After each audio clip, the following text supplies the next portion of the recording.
All right. So um, we're going to talk a little bit today about the fossil fuel information from the notes that I just handed you guys out. Um, so I'm guessing that a decent amount of this will be um, sort of, I don't know if common sense is the right word, but stuff that you already know to some extent. Um, with a lot of this, you've probably done stuff on energy before, so this is some pretty basic information. Um, So fossil fuels are considered anything that is comes from the remains of ancient organisms that change into coal, oil, or natural gas. Uh, at the time of this, the fossil fuels provided about 80% of the energy used worldwide and 85% of the energy used in the United States. Actually, I haven't updated those numbers, so I'm not sure. Those would have been back in like 2006 or so. So, what are the energy use, the major uses? Um, there's transportation, and then so the little like arrow thing under it is the source for that use. In other words, most of the energy that goes into transportation comes from oil, right? Turning oil into gasoline, stuff like that. So that's like the energy source for the use. Um, Industrial processes, manufacturing things. Um, the coal is one of the main ones, like through electrical. In other words, we use coal to generate electrical, most of our electrical. There's things like nuclear power and stuff like that too, but mostly coal is used to generate the electrical, and then oil and natural gas as well. Um, the third major use category would be commercial and residential. They're kind of grouping those together. So for things like cooking, heating, cooling, lighting, running appliances, stuff like that. So again, the major source for that would be coal, creating the electricity that's used to run, a majority of that. Also, natural gas is used for heating and some cooking and stuff. Some stoves, like you have gas stoves, stuff like that. Water heaters, um, things like that would be from natural gas usually. Uh, and then the fourth major used to be generating electrical power. So it's kind of weird because like they have it grouped as a major use, but it's also a source for some of these others.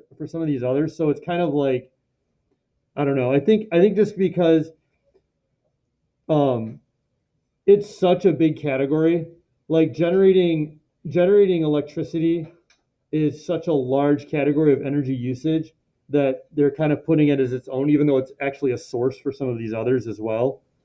Um, and that comes from coal. Uh, so a majority of the electrical power comes from coal.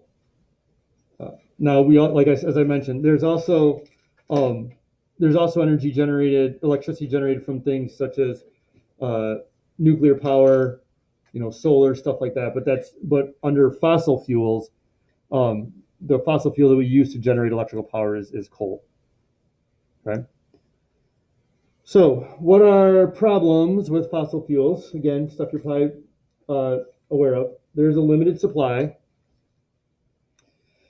and the second one, and honestly, really, to be honest, the more important one is the environmental impact. Um, for years and years, they pounded the fossil fuels as like unsustainable versus sustainable, right? And they kind of really pounded that as, oh, it's unsustainable. We're using it faster than it can be made. Well, that's true, but more than likely, the fossil fuel use before we ever use it all, we're going to destroy the environment and the world we live in and create huge problems that way before we would ever run out of fossil fuels, probably. Because the impact that they have on the environment, the way that we use them, the impact they have has such a greater effect um, than than actually the concern of running out of them. Um, if there were a realistic concern of running out, then you would see big spikes in energy costs, gasoline costs and electrical costs. I mean, big spikes. I don't mean like gas going up to $3 a gallon. That's not a big spike.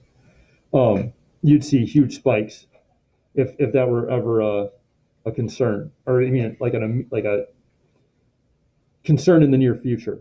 But we know. I mean, anybody who knows even a little bit of science should understand that climate change is a real and a serious concern at this point, um, like now in our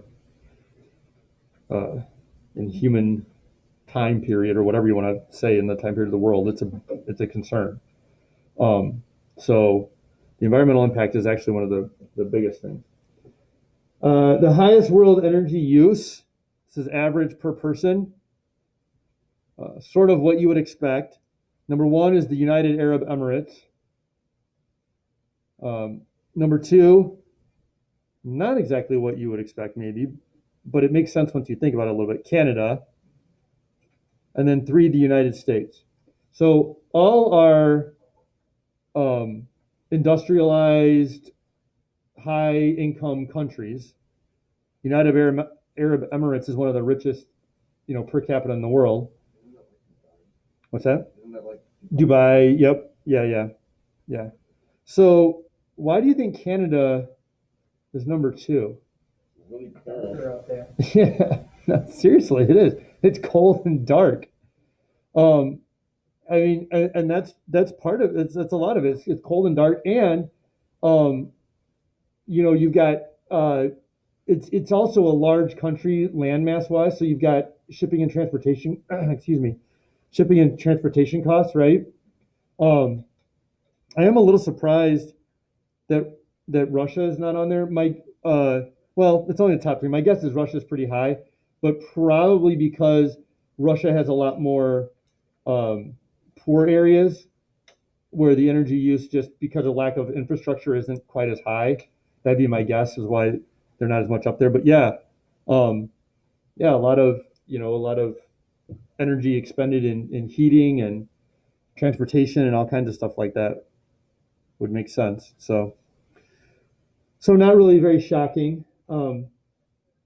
Then we've got here a broken down of the United States energy use, like the percentages where it goes. 38% of it is used in industry, like manufacturing and things like that, which not a surprise, right? Running all the different industrial machinery and things along that line. 27% is in transportation. Again, not really a shock. We've got a very large country, so there's a lot of, whether it's personal transportation, driving to work and stuff, or whether it's transportation of goods, stuff like that. 19% would be residential, so that'd be, lighting, energy, heating, cooling, cooking, that kind of needs.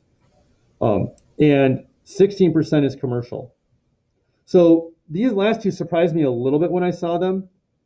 Um, any ideas why I would have thought commercial might be higher than residential. Um, any ideas why you think that residential might come in higher than commercial? Because commercial units would be like restaurants and stores, and most of them close for a period of time. Sure, good. Yeah. Sometimes my mom will leave like a kitchen light on, so like Mhm. contribute to it. Yeah, limited hours of operation, right?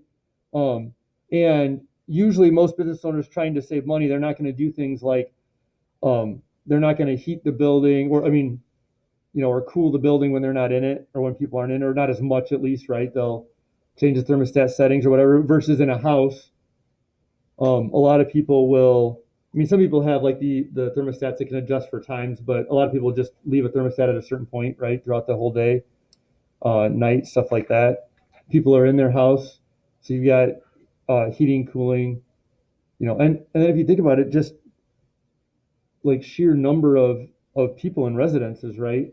Versus like one commercial, a commercial place would cover, hundreds or thousands of people, using that one commercial place, or what I mean, obviously more than one commercial place, but like going through there, versus residential, like everybody has a house or an apartment or whatever, right? So there's just the sheer number of them that are being heated, cooled, used for food, stuff like that, probably kicks it over the top as well. So yeah, so kind of an interesting breakdown of the energy use for the United States there. Any questions or comments on any of this stuff so far? Pretty straightforward. Um, okay, so on the back we have the breakdown of the different energy types. Coal provides about 24% of the energy used worldwide, and 22% of the energy used in the United States comes from coal. Uh, some basics of it: coal formed from the remains of plants which lived in swamps hundreds of millions of years ago, repeatedly covered in sediment.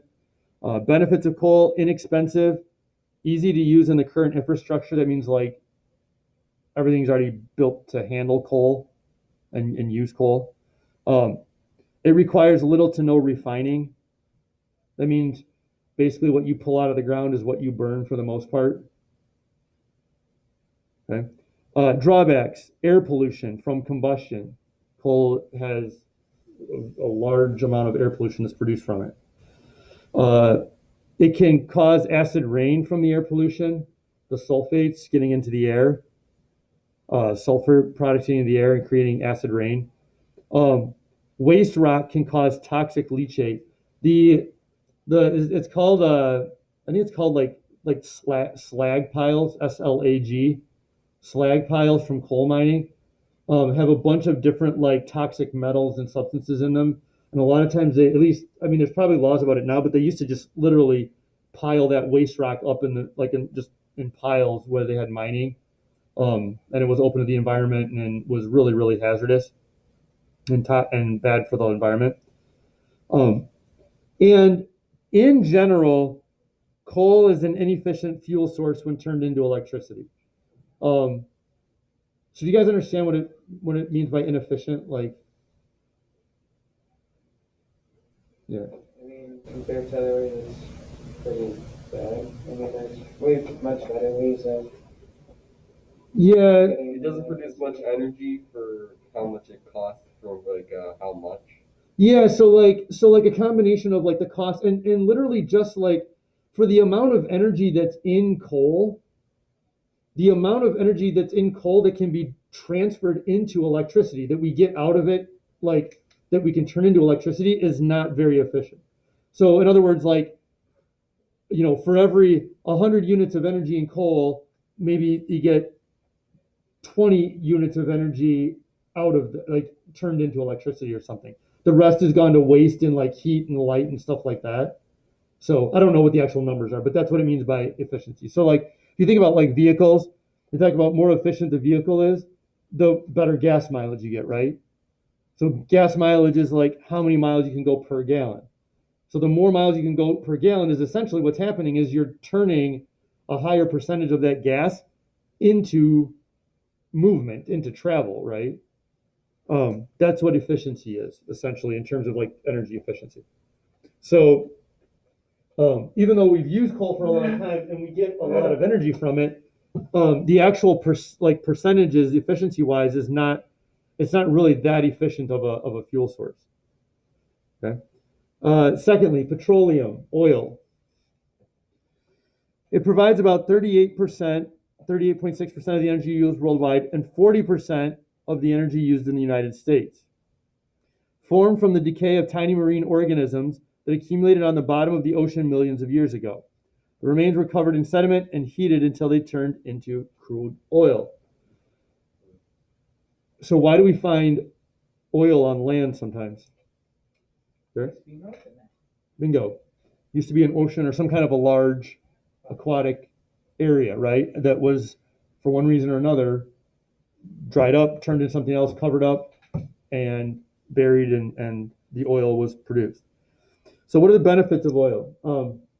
As with a lot of fossil fuels, inexpensive, and again, easy to use in our current infrastructure. We've built all of our industrial and commercial and all of our infrastructure around using that fuel source. So you don't have to change a lot of things. Okay. Drawbacks: air pollution, like smog type stuff from combustion, like from cars and things like that. Oil spills, both major and minor, can pollute the environment and groundwater. And it requires processing to use. We have to, the crude oil that they pull out of the ground cannot be used directly. You have to process it, and then even from there, from the oil, you turn that into like gasoline or plastic products or whatever it is, right? So that's somewhat of a drawback. Okay, natural gas, methane. So that's like, you know, the gas jets in here in the lab. That's natural gas. Okay. So provides about 23.6% of the energy used worldwide and 23% of the energy used in the United States. Again, formed from the decay of tiny marine organisms that accumulated in the bottom of the oceans. Basically the same process. It's just these turned into natural gas versus crude oil. It could have to do with like the pressure, like the different conditions, like the amount of pressure that was put on it, stuff like that. Okay. Benefits: it's clean, easier to when I say clean, we mean like natural gas itself. It's the product itself is a lot cleaner than like crude oil, coal, stuff like that, in terms of contaminants, in terms of other stuff in it, things like that. It's easy to store. It's a gas, you can compress it and store it, right? Inexpensive. It's cleaner burning than other fossil fuels. So there's as it says in the drawback, it still does provide some pollution, but it is much cleaner burning than other fossil fuels. I mean, obviously you can see that we have, you know, we run Bunsen burners and stuff in here off of it, and it, like, I mean, if you think like, imagine we were to use like coal to heat, I mean, yeah, huge clouds of crap going up, right? Like it's much cleaner in terms of that. It can also be used in electric power plants, which is a benefit. Okay. Drawbacks: it does still provide some pollution. It can be difficult to deliver depending on the infrastructure because it is a gas.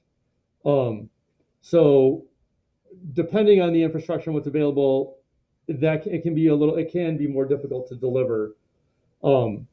Because you have to like store it versus like coal, which it could just sit anywhere basically, you know, or oil, similar, like you don't have to have like special storage or anything for it. So, but the natural gas, you would have to have, you know, tanks or whatever. All right. So those are the 3 months. And then the fourth one we have on here is electricity. As I say, as a secondary source. Electricity is a huge category, but we get that, like it said on the other side, from coal.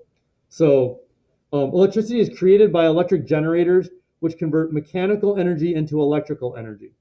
So you get something like, you get a combustion chamber, which then somehow either turns runs a generator, like you crank or run a generator, which creates mechanical energy, which can then be turned into electrical energy. Benefits of electricity: it can be transported quickly over long distances. It's convenient to use. Drawbacks are electricity is actually difficult to store. Electricity itself is actually pretty difficult to store. Electricity in and of itself isn't an energy source. You need other sources to generate electricity. And it's still only about 30% efficient. You get about a 70% loss in transfer from a previous source. Electricity, like transferring electricity, you can get a lot of loss efficiency wise, which is why, I mean, if you think about electrical, like things that are powered from electricity and stuff, you're trying to be efficient in their transfer. So if you think about all the things they try to do to limit like an electrical loss, right? When you and because it doesn't, electricity I won't say it's unstable. There's definitely like we know enough about it to use it and things, but I mean, if you think about like all like electrical wires and all stuff, like you've got insulators around them, and you've got to have switch. You've got to have step up and like step down and step up, like switch like step up and step down stations for like the amperages and all this kind of stuff. And you've got high powered wires and uh, all these kind of things like electrical substations and everything. Um, and uh, so it it can be difficult to uh, sort of use efficiently and things of that nature. Okay, so that's the last one on that. Any questions or comments about any? Again, I know most of the stuff is pretty basic. From you got probably heard some of it before, maybe not some of the stats or whatever, but generically it should kind of make sense for there. Any questions? Okay.